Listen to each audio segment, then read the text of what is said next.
Good evening, everyone. Welcome. We are so honored to have you with us tonight. The James B. Hunter Award is a very important recognition for us here in Arlington County, especially for those of us that are members of the Arlington Human Rights Commission. And we tried to coordinate it in order to celebrate and recognize the International Human Rights Day, which is actually on the 10th of December. But we try to have our awards program during that week, and that's what we're doing tonight. We have a wonderful array of recipients who are going to be recognized tonight.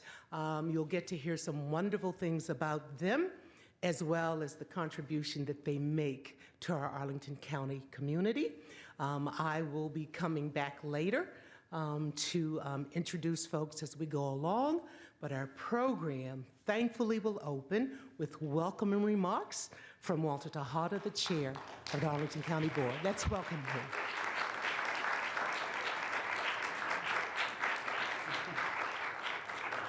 Thank you, Katie. That was wonderful, very nice to get us started. Good evening, everybody. It is a personal pleasure for me to be here tonight and be part of this ceremony. To me, what the Human Rights Commission does with these awards is recognize our community heroes, folks who are out there day to day making a big difference in our community. And a lot of times they're kind of unsung heroes. They don't get recognized. And so it is wonderful that we continue to, that the commission continues to have this. So I do have some remarks I'm going to draw from. So I want to first acknowledge that we have County Board member Mary Hines, who's joining us. She's back there.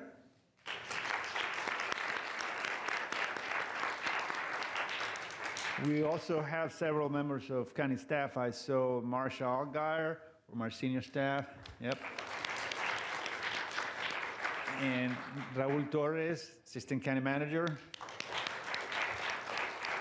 And I know if there are many other members from staff, and maybe raise your hands. Raise your hands. We want to know who you are. Raise your hands. Who's here? Right. Let's give them a warm hand for that.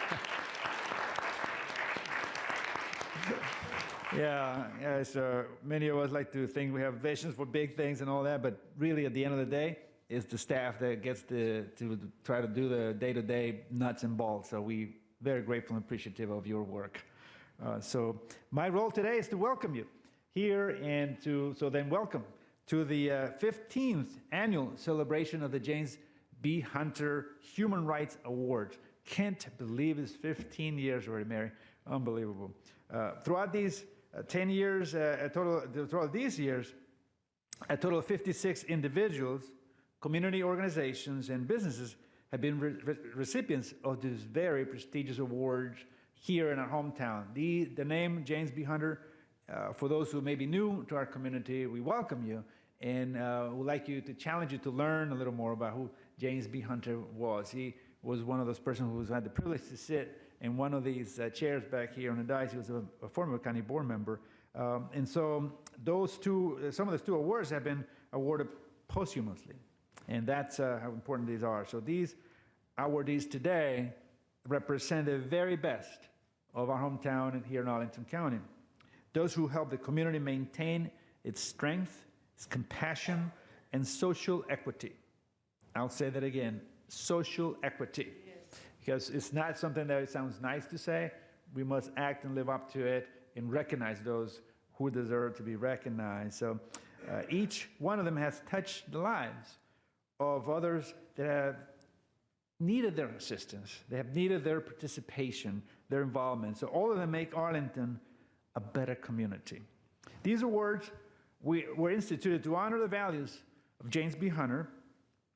Jim was a former board member who served between 1990 and 1998, and who distinguished himself for his ability to encourage people to engage with government and for giving a voice and access to people that traditionally have very little access to their government.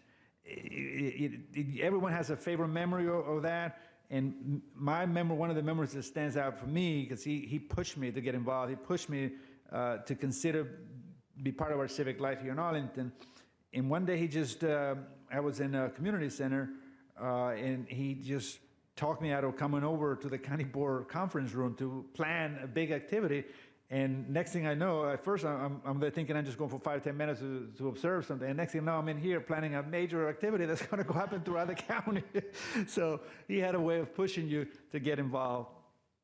But in particular, I think that one of the most significant parts of Jim was that he really cared for the underprivileged, for the people who are not as lucky as we are, or may not be as lucky as others. And so he wanted them to have access to government, to have a voice, so that either they can advocate for themselves or be part of people who were who help them advocate for themselves. So the Human Rights Commission takes on these values and carries them on, and there are 12 community residents that voluntarily have accepted the enormous responsibility of acting as watchdogs for the preservation of human rights in Arlington County. Now, this is very significant because as successful and as inclusive we like to be as we promote equality and want to make sure everybody's included, we can't let our guard down. Things happen. Stuff happens here and there, and we must simply remain watchful, and that's what the Human Rights Commission does as volunteers. And I really want to thank the Commission for their work, because you're part of the Arlington way. Volunteering is part of our fabric here in Arlington, and you help us shape our community, help us make better decisions for our community. So the Human Rights Commission is the ears and the eyes of the Arlington County Board in matters of human rights, and their advice and work I most certainly greatly appreciated and recognized. For this, the Commission has a staff assigned within the County Manager's office to assist the Commission fulfill its role. That's how important we believe the Commission is. So this year's ceremony is also being held as the county's commemoration of the International Human Rights Day, which is celebrated annually across the world on December 10th, as it was mentioned. So on this day, the Commission honors the United Nations December 10, 1948, adoption of its Universal Declaration of Human Rights. It was the first global declaration of human rights, and the United Nations invites states and interested organizations to join in this annual celebration. And of course, we will not be left behind. We will be right there commemorating this important date. So the Arlington County Human Rights Commission has made this James B. Hunter Human Rights Awards ceremony its annual celebration of Human Rights Day. Thank you for continuing to care, and on behalf of my colleagues in the county board, thank you for all the hard work that you do to help us make an even better community. Thank you. I look forward to the rest of the program.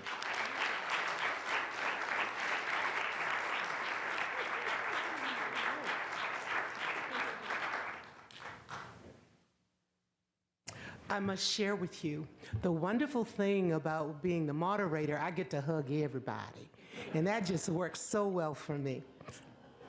Now I'll have to make sure I hug everybody before you leave the room. I'm counting. I'm going to be busy. At this time, I'm going to invite our Vice Chair of the Human Rights Commission and the Standing Chair of our Standing EO Advisory Commission to come forward and introduce our keynote speaker. Before Roland joins me, for those of you that know Diane Mull, normally this would have been what she will do. So Roland, I thank you for coming in last minute to take care of that for us. And for those of you that know Diane, just know she would have been here if she could. So just send her those well wishes, okay? All right, Roland, please.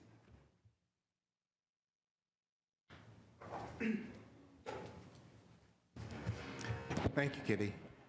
Good evening, everyone.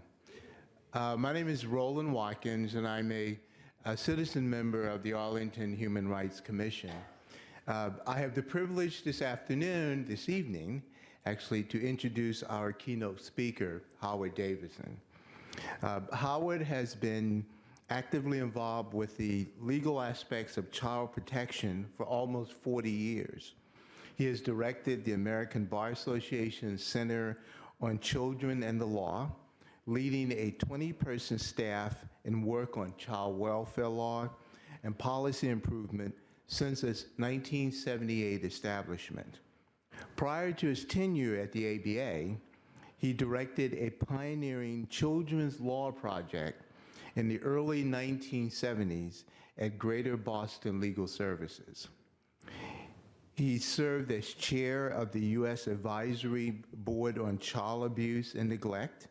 He's a founding board member of the National Center for Missing and Exploited Children, and he's also on the governing boards of EPPAC USA, which is a national group focused on law and policy reform as relates to child trafficking and sexual exploitation.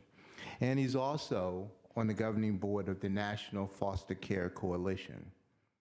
He recently served on the National Academy of Science and Institute of Medicine Child Maltreatment Panel, and he's an advisor to the National Center for the Review and Prevention of Child Deaths. But there's more. He has local work, and his local work includes membership on the Maryland's Children's Justice Act Committee, and he was recently named by the mayor of Philadelphia to a community oversight board, helping to guide improvements in that city's child protection system. Howard was also selected as a U.S. delegate to the first World Conference against the commercial sexual exploitation of children. Howard has also authored many legal articles and book chapters related to child mistreatment and the law. It's my honor to introduce our keynote speaker this evening, Howard Davidson.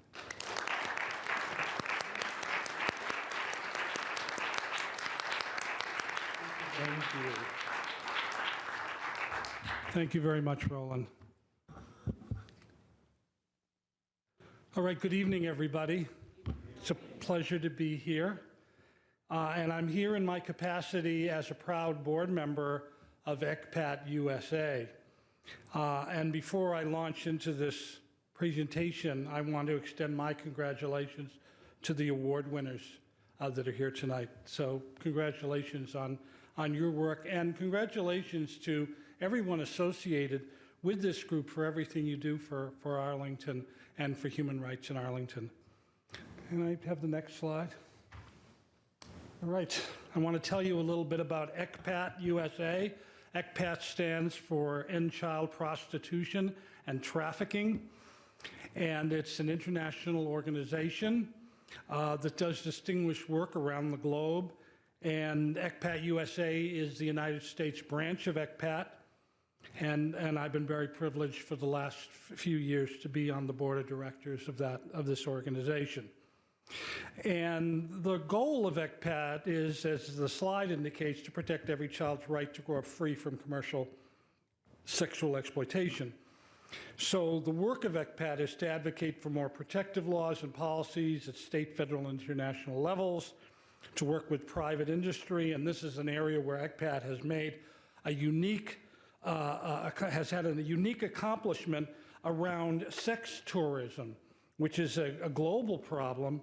So ECPAT works to ensure that all tourism personnel and others know how to identify and react to a child who may be the victim of sex slavery, and to combat sex tourism around the world through something called a code of conduct for hotels and others in the travel industry to sign. ECPAT also educates and collaborates with frontline stakeholders, such as the professions listed here. And ECPAT is really all over the country and the international organization all over the world to educate everyone about the problem of child sexual exploitation. Next slide. Over the past 2 decades, there's some unique inroads that ECPAT has made, getting federal and state laws dealing with commercial sexual exploitation, child commercial sexual exploitation passed, persuading 18 tourism companies, and you see that many listed there, to commit to a tourism child protection code of conduct. Because of ECPAT, many police departments, hospitals, educators, and citizens are more attuned to the problem. Increasing awareness and consciousness is a big part of what ECPAT is all about. Next slide. This is this is the homepage of ECPAT USA. If you Google ECPAT USA, it will bring you to this site, and you can read about the very impressive work that ECPAT is doing that I don't have time to speak about in my brief remarks. So next slide. So, you know, the media focus since the issue of child trafficking first came to light, we didn't much talk about it 5 years or more ago, but the media focus initially was this happening in other countries, in poor countries, and exposés, you know, hidden cameras, going into brothels and so forth. But this happens in our country, and it happens everywhere. Yesterday, I spoke at a two-day conference put on by the Rhode Island Family Court. So I was in Providence, Rhode Island yesterday. And one of the things I was told, and by the way, the Family Court organized this two-day conference for almost 500 people, not just the judges and the lawyers and the caseworkers from the Child Welfare Agency, but people who were involved in mental health treatment and the schools, and it was a terrific educational opportunity, and I hope the Commonwealth of Virginia or Arlington itself could hold a conference like they did for the last 2 days in Rhode Island. But one of the things that people who organized the conference told me is as they were beginning to plan this, they were told by people, we don't have this problem in Providence. We don't have child trafficking here. It's, you know, this is a hidden problem. And so the cops responded by, here's some examples of kids we've picked up on the streets or that we've rescued from massage parlors. And so why might Arlington be a haven for child traffickers? So what's on this slide are some common factors that may affect having child trafficking in a community. A community having lots of hotels and motels. You certainly have that. Do you have any commercial saunas or massage parlors in Arlington? If you do, that's also a haven for commercial sex and the potential of involving under 18, involving minors. Lots of visitors from out of town. People lower their inhibitions when they're from out of town. I hate to say it, but both the out-of-town visitors and the big, well-financed defense industry that's located here, you have a lot of transient men, and they are the buyers of children. They are the buyers of commercial sex with kids. And hosting high-profile sporting events. ECPAT is actually working, I was on a board call today with ECPAT, and ECPAT is involved with a group of people in the New York area to plan for the Super Bowl, which is going to be held in the New York area. So the real concern is that they know historically that Super Bowls have attracted a lot of child sex trafficking. There are a lot of transient men who come in and with a lot of money looking for sex, and unfortunately looking for sex with underage girls and sometimes boys. ECPAT, by the way, has done a wonderful report on boys who are sexually trafficked. And finally, if there's not a high poverty rate in Arlington, there certainly is in the adjacent areas to Arlington, and also the diplomatic community. And I'm not going to talk about domestic child labor trafficking, but it does happen. It is somewhat more common in the diplomatic community, as well as people from other countries where child trafficking is more widespread, thinking that's something that we can do here. And of course, it shouldn't happen. And laws, and Virginia has good criminal laws against this behavior. Can I have the next slide? Now, my work at the ABA is specifically focused on kids in foster care and the special vulnerability of kids in foster care. And these are kids who, data tell us, are highly vulnerable to being sex trafficked. So here are just some statistics. 60% of child trafficking victims recovered by the FBI in over 70 cities. 60% were from foster care or group homes. Connecticut reporting 88 child victims of sex trafficking, 86 of whom were involved with the child welfare system, and most had been abused while they were in their foster care residential placements. Often that caused them to run away and run right into the hands of sex traffickers, pimps, and others. In 2012 here in Los Angeles County, 72 sexually exploited girls in a court program, 56 were kids from the child welfare system. Next slide. Between 55 and 90% of prostituted individuals report a history of child sexual or physical abuse. It's no secret these kids did not get love at home, so they look for love where they can get it, and unfortunately they get a misguided love from the pimps and exploiters and the buyers. This problem wouldn't exist without men buying sex from children. In 2007, New York City identified over 2,000 child victims of trafficking. 75% had been in some way involved with the child welfare system. The National Center for Missing and Exploited Children in 2012, they looked at the children reported missing who were likely sex trafficking victims. 67% were in the care of social services or foster care when they ran away from care. And as soon as they run away, they become very vulnerable. And as the last bullet indicates, youth in foster care are twice as likely to run away as children the same age in the general population. And the more placements they have, the more likely they are to run. Next slide, please. So I want to quickly give you, because you're advocates in this room, an 18-point plan, an agenda for action. A lot of these suggestions come from actual American Bar Association policy that's been approved by the ABA House of Delegates, as well as from other organizations that have focused on this program. So very quickly, number one, we need to screen.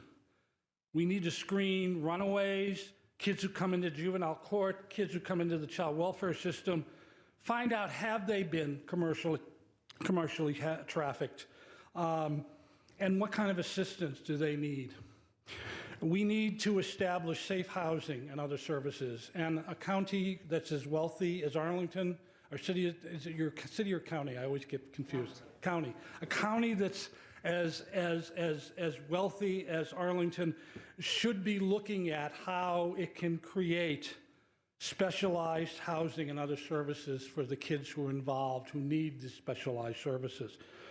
Immediate reporting when children go missing from foster care. There is no excuse for there not to be an immediate report to the police. These are our children.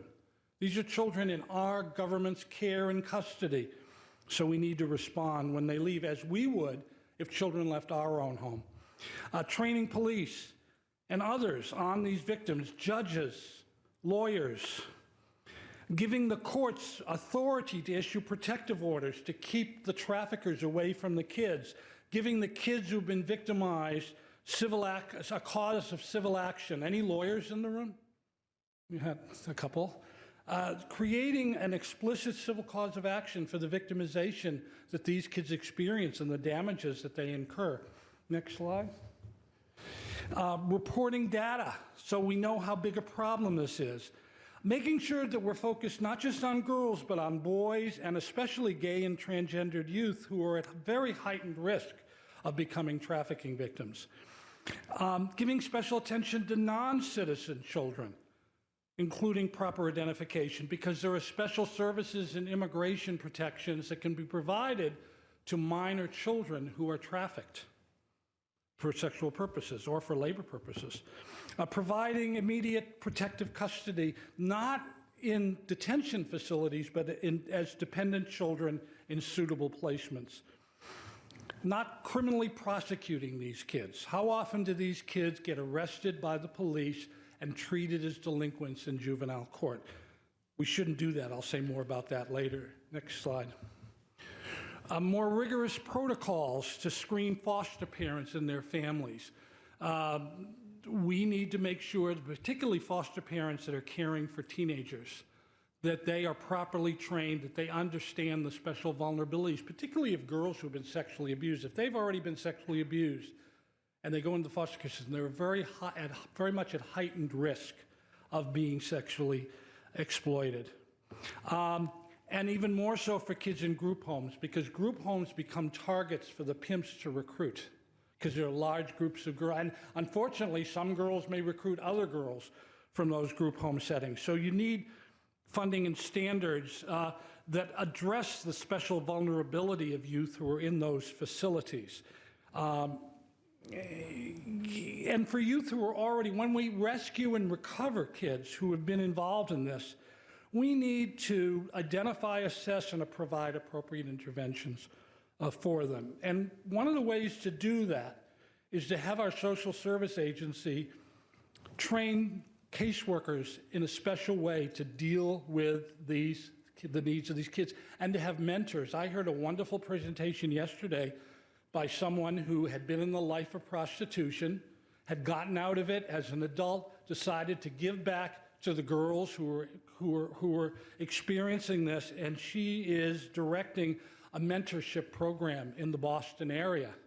And you know, women who have experienced commercial sexual exploitation in their lives and have escaped it can be tremendous help as mentors to these girls who are first getting into it. And unfortunately, these girls report getting into this behavior at ages 12, 13, 14 years old. We're not talking just about 17-year-olds, 16 and 17-year-olds. And finally, as I said, we need to have mechanisms to quickly find youth when they go missing from care. Next slide. And when kids run away and we recover them, we need to know why they ran away, where they stayed, if they were harmed, and then to provide appropriate services. We need to train foster parents, group home staff, and everybody you see on this list on human trafficking. And we need, as I've said, data not only from the child protection system, but from the juvenile justice system on how widespread the problem of sex trafficking is of these kids. Next slide.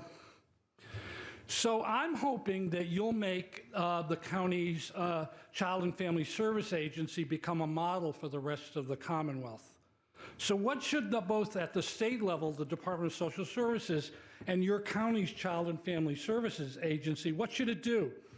Well, ideally what it should do, and you should help accomplish this, is have policies and practices so that when any child is under 18 is arrested by a police officer for prostitution or soliciting, or a suspicion of such, that the police, number one, immediately report this through the Child Abuse Mandatory Reporting Hotline, that a human trafficking label be given to these hotline reports, that county social service agencies screen in and promptly investigate each and every allegation, and that for all these kids, they provide protective, supportive, and therapeutic services. Next slide.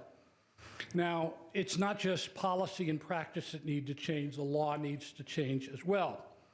So here are some suggestions on how Virginia law could be changed. You know, there are several organizations in this area, including in Arlington, that are nationally recognized for work on behalf of the problem of work on child trafficking. Shared Hope International is based here. The Polaris Project is based in this area. ECPAT is actually based in New York. There is no excuse for Virginia not being a model, but unfortunately, that's not the case.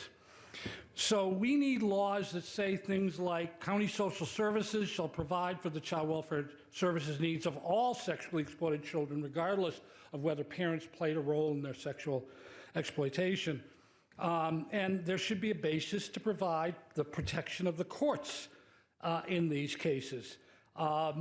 And your laws on child in need of services or child in need of supervision, you need to make it explicit that commercially sexually exploited children can receive the support under these laws. Next slide. And this is a big one because, as you see, there is no safe harbor law in Virginia. What is a safe harbor law? Typically, safe harbor laws exempt minors from prosecution for prostitution.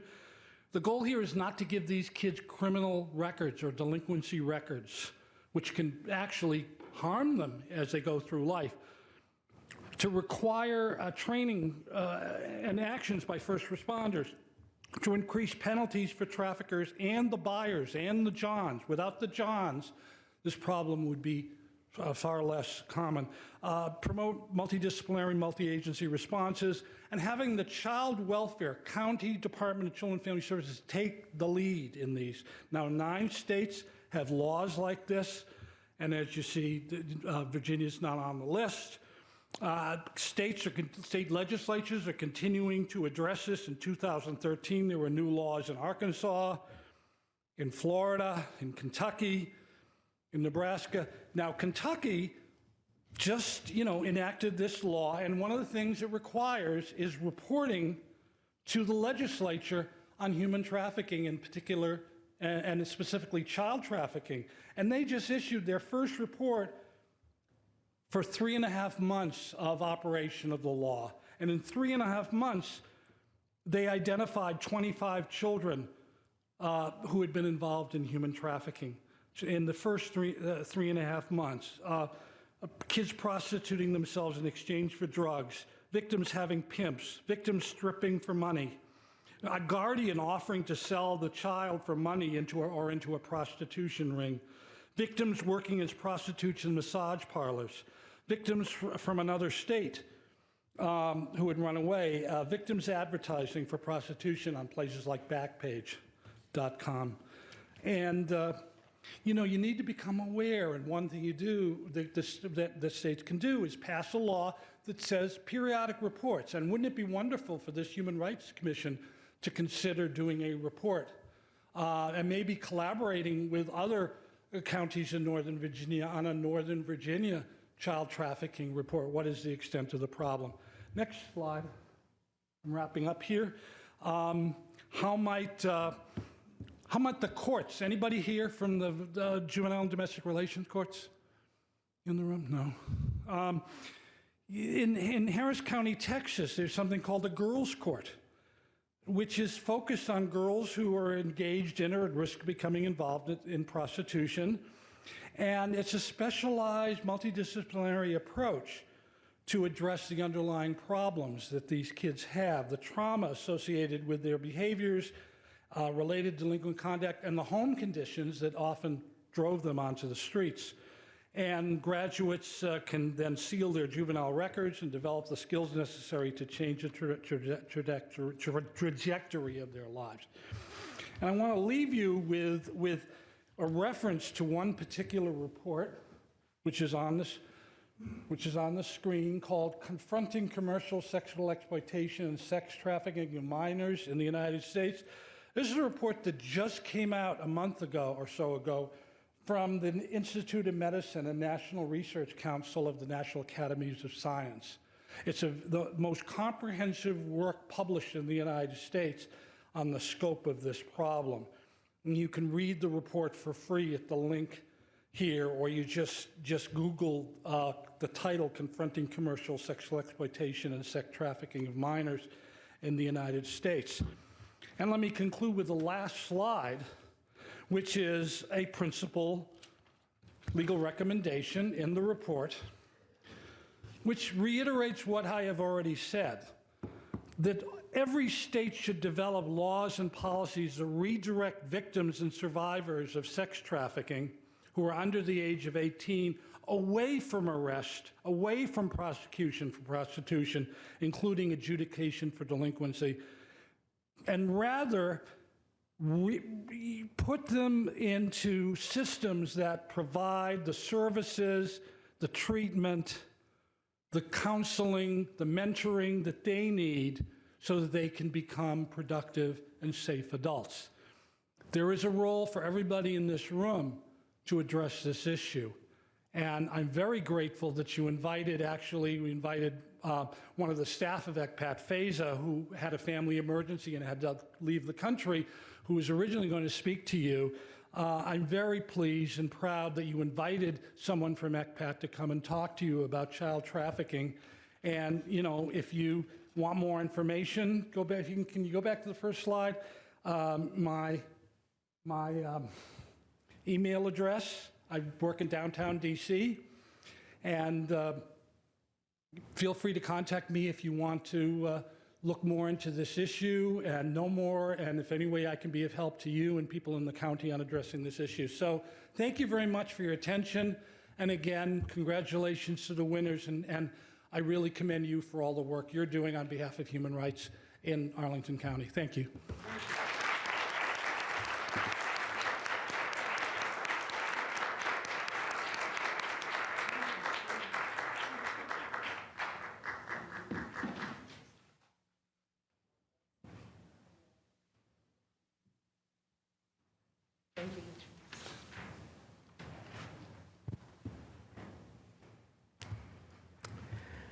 Very sobering. There can not be easy thoughts that many of us are having right now, but I know that this message speaks to me, as I'm sure that it speaks to many of us in this room, and as our nominating committee worked on the awardees this year, they have convinced many of us that there is work yet to be done. Thank you, Howard. He has to leave us, but we thank him so much for being with us tonight. At this time, we're going to have our introduction of our winners to start. We're thanking Raul, our Assistant County Manager and the Executive Director for the Human Rights Commission, that will be working with our commissioners that will be presenting the awards. And our first recipient is Honorable Leslie M. Alden, and her presenter is one of our commissioners, Helen Connolly. Welcome.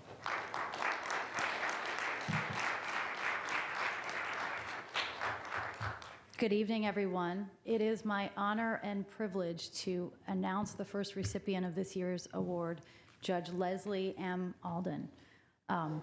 Judge Alden's legal career has really exemplified her commitment to human rights and access to justice for everyone throughout the world.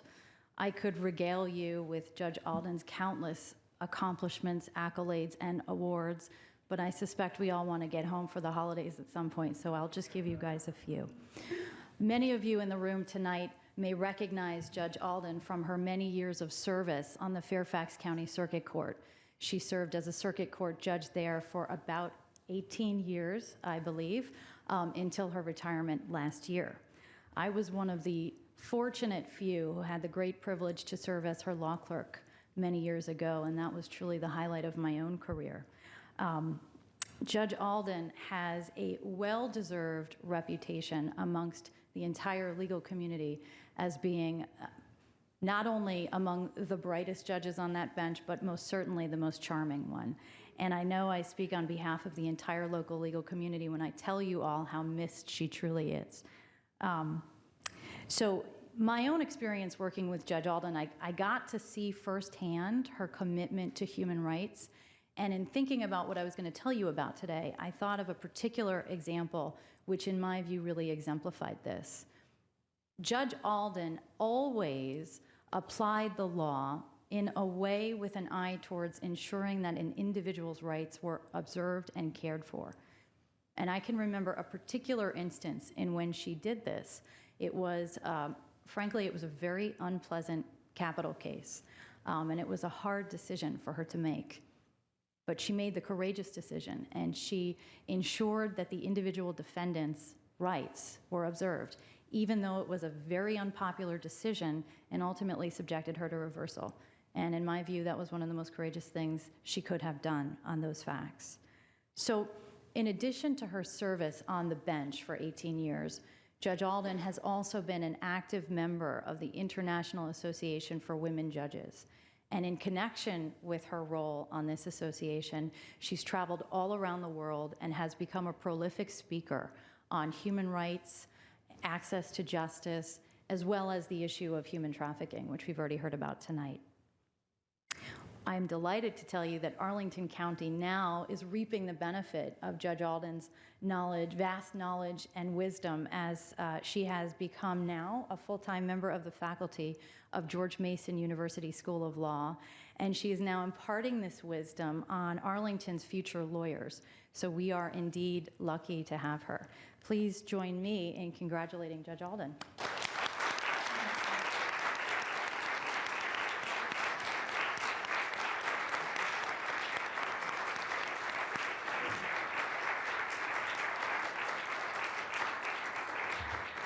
Well, Helen, thank you for all those very, very kind remarks, and I very much am honored by receiving this award tonight, and I want to thank the Arlington County Human Rights Commission for its work in combating the pernicious consequences of human rights violations, and for understanding the importance of educating the public about how to recognize these particular problems of child exploitation and human trafficking.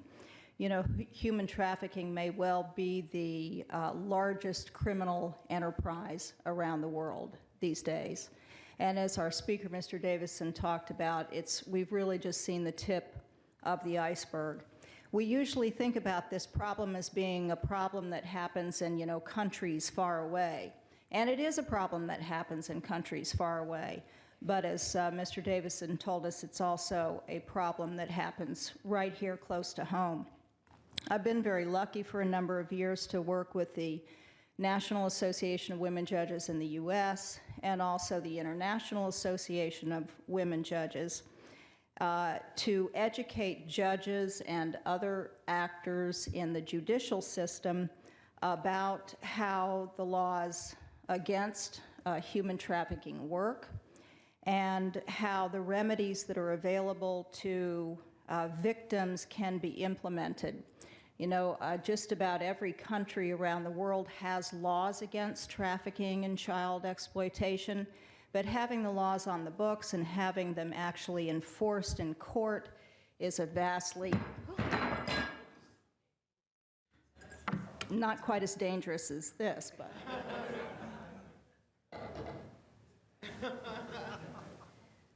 It's a vast difference between having the laws and having them implemented in court. And the International Association of Women Judges has worked in many countries around the world with magistrates, local magistrates, judges, prosecutors, enforcement personnel, and medical personnel to achieve a more robust enforcement of these laws. We like to say from recognition of the problem to conviction of the crime.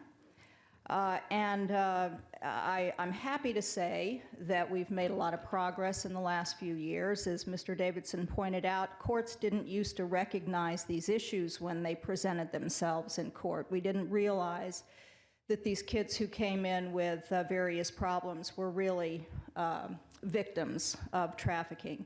We didn't recognize that when women came in on prostitution charges, they were really victims of a much greater criminal enterprise. But fortunately, over the last few years, because of the education of the Human Rights Commission and all the people who are working so hard on this problem, we've made progress. Sadly, of course, there's a lot more work to be done, but with the support and the help of organizations like the Arlington Human Rights Commission and other people who care deeply about this problem, you know, it may take a while, but we're going to get there. Thank you very much. I'm very honored to have been here tonight.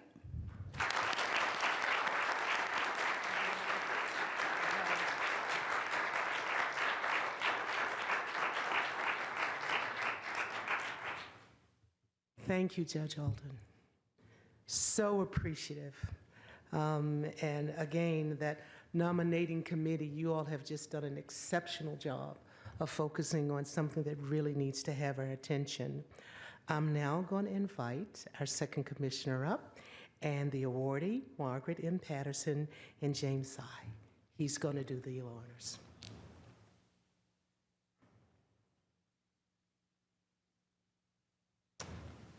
Good evening, everyone. I have the pleasure tonight of, first off, I'm James Sy. I have the distinguished or dubious distinguished title of being the newest commissioner of this august body, and this is one of my first duties, and I'm excited to be able to do that tonight. Margaret Patterson is the CEO and Executive Director of the Child and Family Network Centers, which has offices in Alexandria and here in Arlington. You notice a theme tonight with our recipients and our keynote speakers. She's been working 30 years in the field of services for children and families in Texas and Florida. I'll let her give you a little bit more detail about what she specifically has done. But this was a notable quote from the nominator. "I can't think of any person more devoted to the rights of children than Margaret Patterson."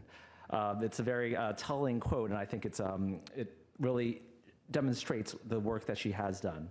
But I think her work also highlights something that people forget sometimes about human rights. It's more than just equal employment, public accommodations for housing, which is a lot of the great work that the Human Rights Commission does, but it's also about dealing with opportunities for our youngest and most vulnerable citizens in our communities. So please welcome Margaret Patterson, who is her recipient.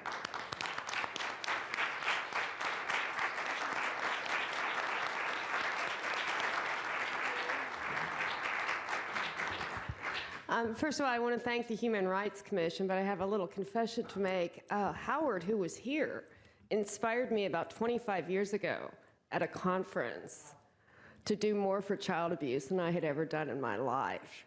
And after hearing him tonight, I say to you, Arlington, I will sit on your thing to get this started. I'll do whatever it needs to take to help you address trafficking. I got chills when I heard him again, and I realized who it was. We were much younger then. And anyway, I'm not anybody special. I've just always felt the kids needed a voice, whether it's the kid in Arlington in poverty that you don't see, who says to me because he has a winter coat, am I allowed to take this home? To the homeless person and their family that I've gotten to know when I go past to go to Starbucks every day. It's not about me, it's about those kids, it's about them, and it's about folks like you picking up the phone and saying, I think these people need help. So when you see someone that you feel needs help, all I can say is make the call. Take the mother in the supermarket and say, hey, it looks like you're having a bad day. Don't be afraid to reach out to others.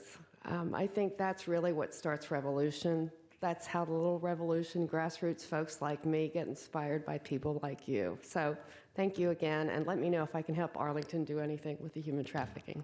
Appreciate it.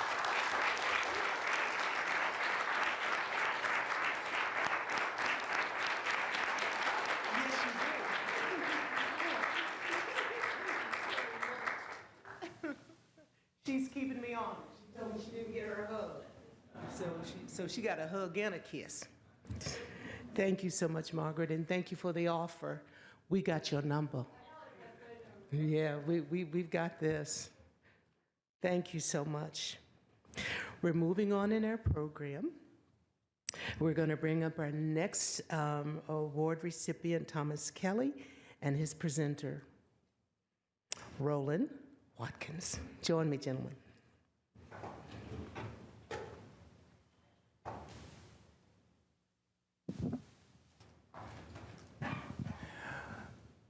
Thank you. I believe that Mr. Kelley has family here this evening. Is his family here? Well, I'd like to ask his family to come up here as well. Come on. Come on.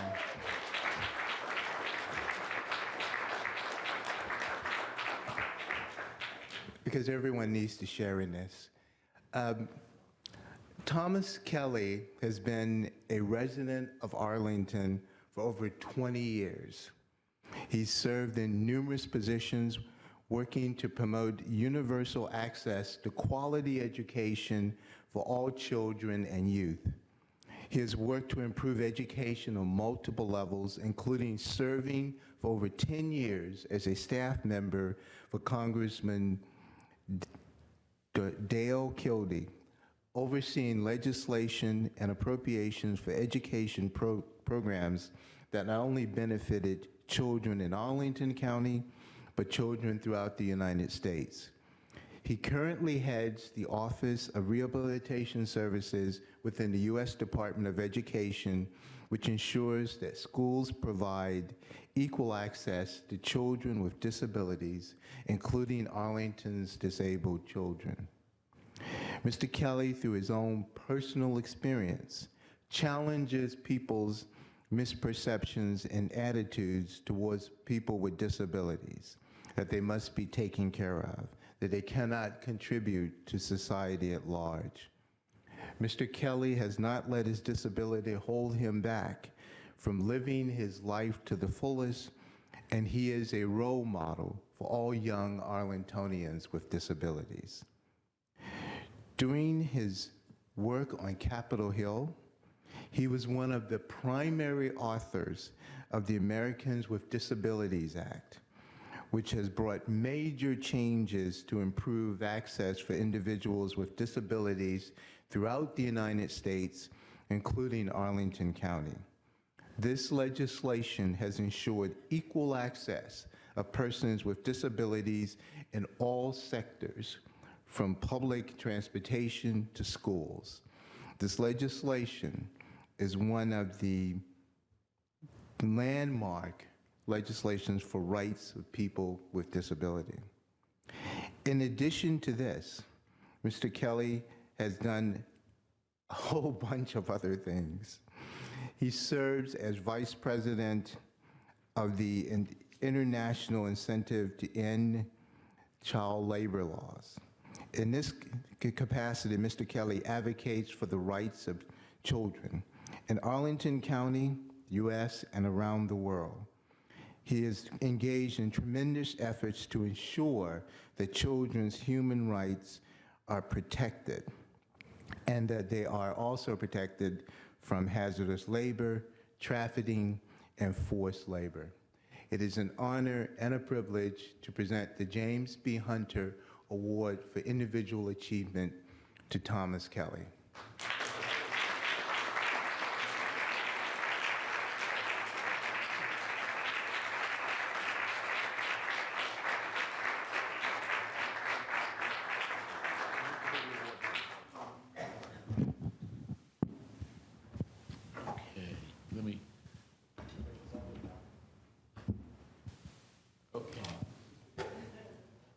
Well, thank you so much for the honor of this award.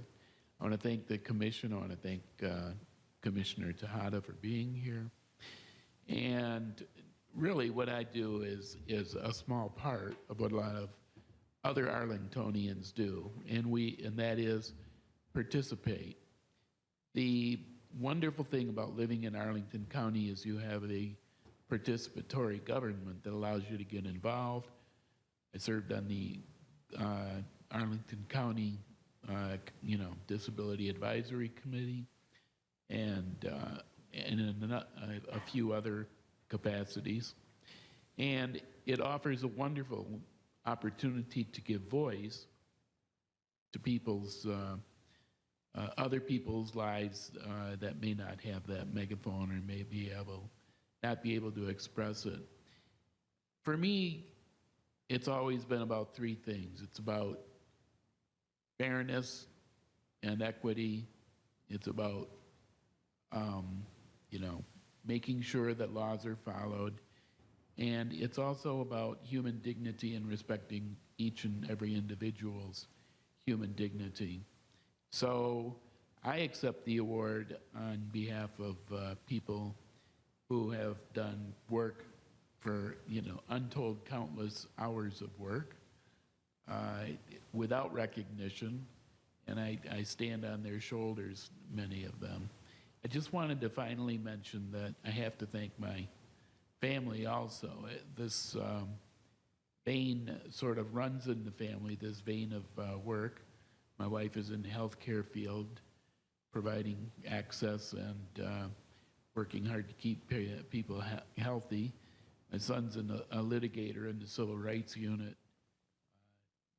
Billy, Suzanne's my wife, sorry, Sue. Better not forget that. And Billy, my son's a litigator in the civil rights section at the Department of Justice. And we now have Benedicta, who in the spirit of the International Week is our foreign exchange student, and we are her host parents. She's our guest daughter from Denmark, attends Washington Lee High School, is doing wonderfully there, and will be participating in some community activities before she leaves as well, because I'll make sure that happens. So again, thank you, everyone.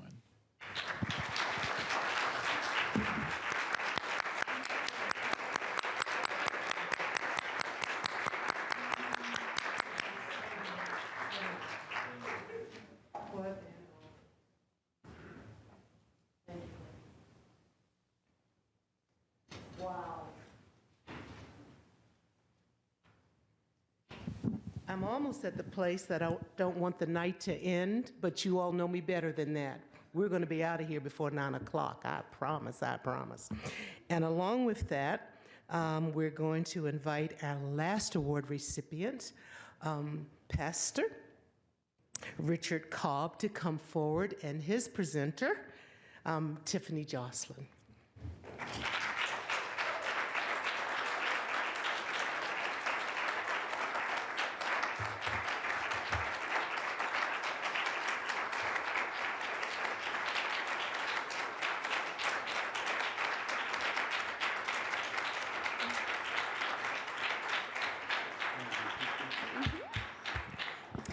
Well, I'm excited that I have a bit more time than I thought I would because, and I promise you I won't bore you in our last bit of time here, but I will start by saying that I actually didn't know Pastor Cobb until tonight.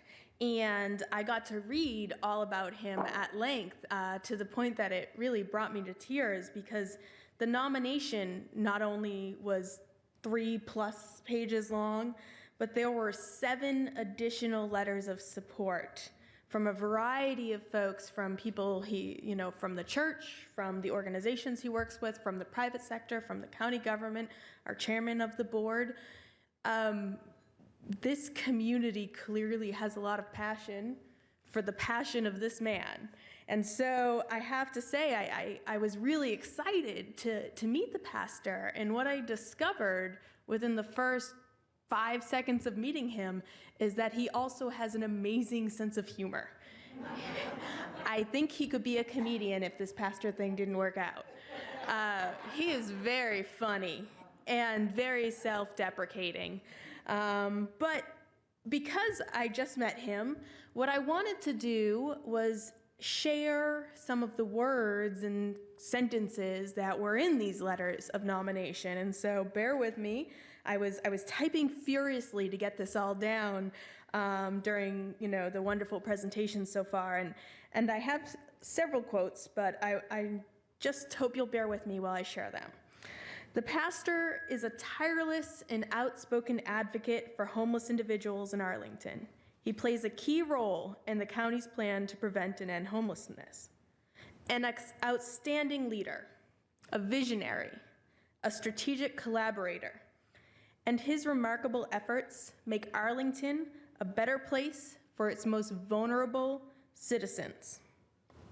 Through the significant impact of his work, he has helped to shape the perception of and our community's attitude toward the less fortunate members of Arlington. The great respect he has shown to all that come to the church's doors make him a shining light that truly represents the very best of our community. By his work, Pastor Cobb has made Arlington a more tolerant, diverse, and inclusive community. And isn't that what we're all about tonight? And he always greets you with a smile. And he has great insight on new ideas on how to assist homeless individuals.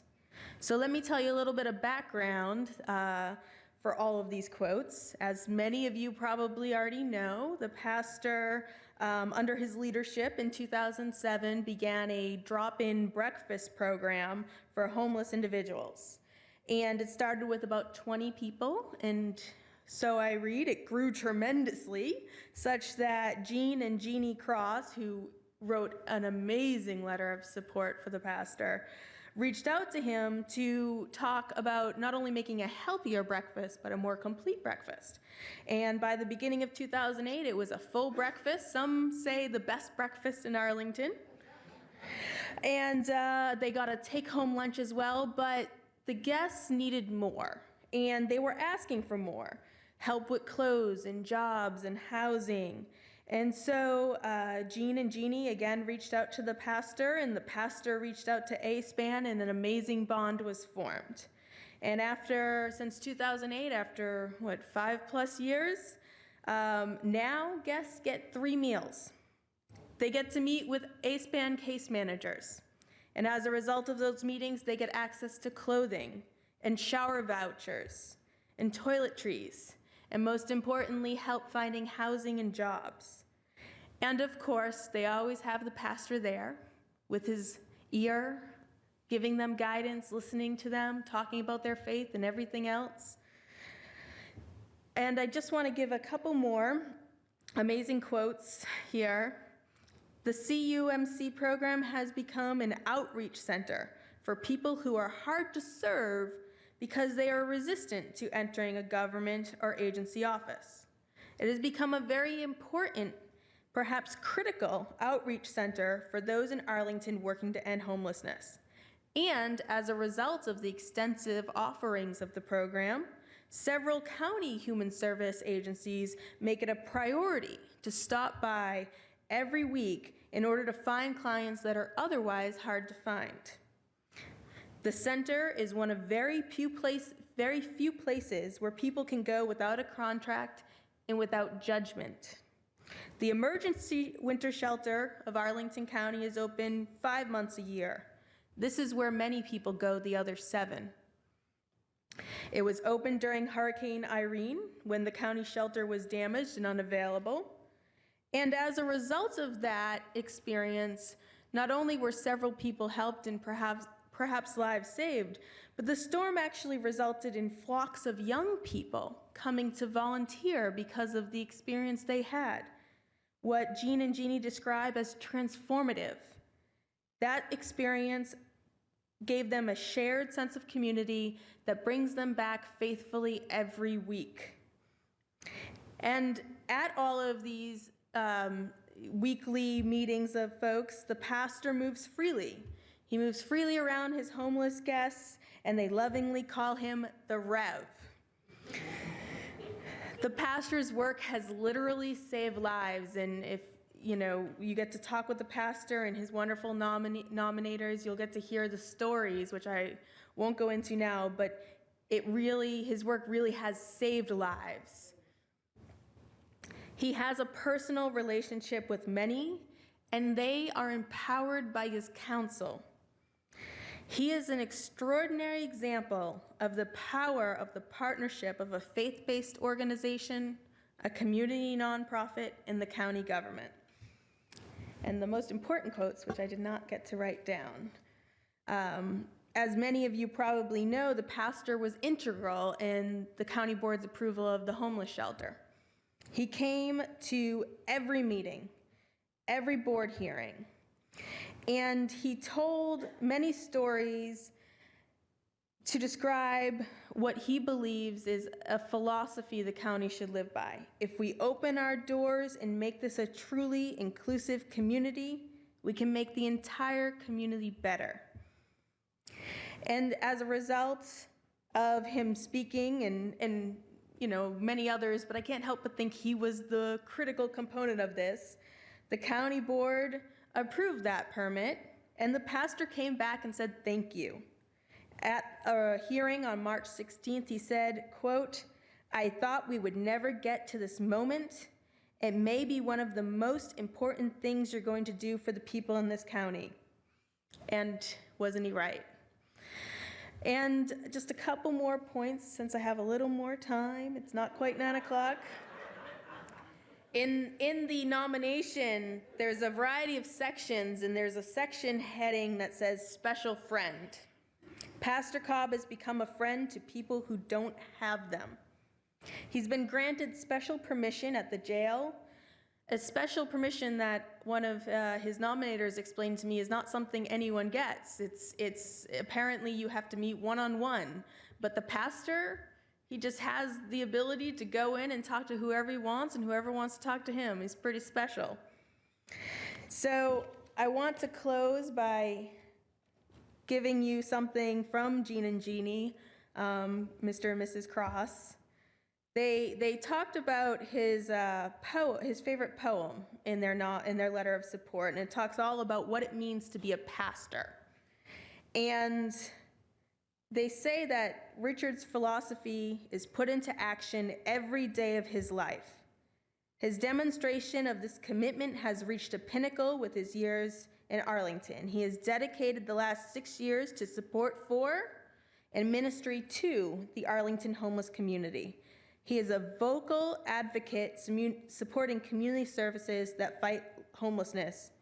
He reaches out to the homeless and poverty-stricken as a friend. So with that, I'd like to congratulate Pastor Cobb.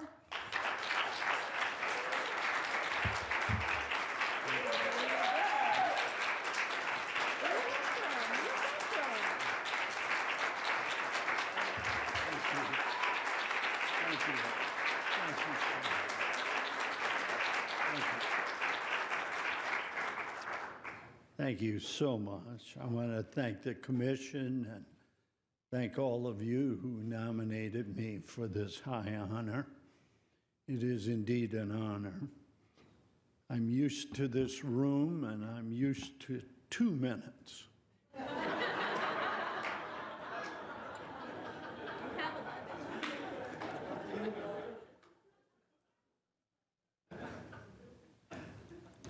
I want you to know that this touches me so much.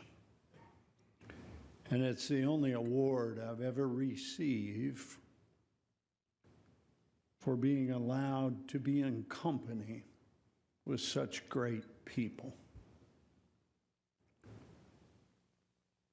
I am friends with just such wonderful folks. And it's because of you that I received this award. When we started serving donuts and coffee, I never expected what that would lead to and the relationship with Ace Band and how it would change my life. And it's not that I've done anything, friends. It's that God opened a door and the homeless walked in and changed my life. I didn't do anything. They've changed my life. And when you get involved, as you know, your life changes. And they changed my life, friends. They're family to me. And because of that, we all stand up for them, amen? And I stand up for them. And I'm so proud to be able to stand next to so many saints who give your time and your effort, and I call you friends. And you do so much. And it's in that vein that I accept this tonight. Nothing I do, I'm just a part of being able to stand next to you who do so much. And it's so important. And the commission, you're a part of that, and the board, and all the hours and efforts that you give, and that's no kidding. And I know a story that I'll share with you, Judge. The judge is on the bench, and he says, Mr. Smith, I've reviewed your case carefully, and I've decided your wife should get $275 a week, and I'm going to give it to her. Mr. Smith says, that's very kind of you, Judge, and every now and then I'll throw in what I can.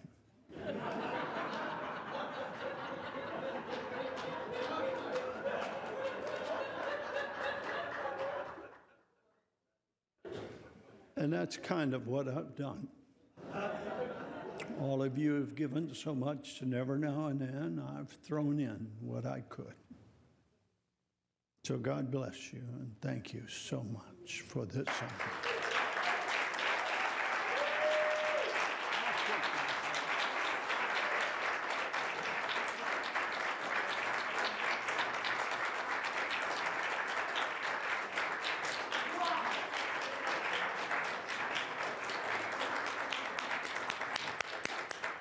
What a wonderful evening, yes? Something so memorable. I'm so thankful to our Arlington cable folks. They have recorded this so you can catch this. The announcements will be on there, so make sure you get it. And you can go, I was there when they did that. I was there. Two quick things as I close out, and again, thank you all so much for coming. We do have some extra food and drinks left, so be sure to get your good plate as you go home. I told them I'm getting a big plate, so I know what I'm going to do. And also, I would like to ask our award recipients to come back up. I would like to ask our presenters to come back up to stand behind them so Dennis can get us a great group picture. So let's recognize and honor them as they come forward one more time.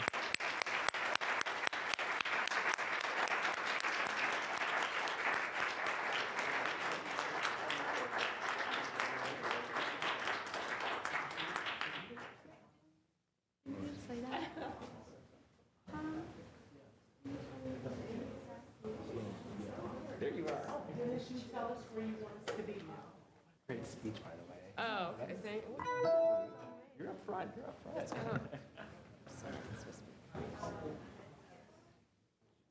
Move in more, scrunch in more. Are we all in?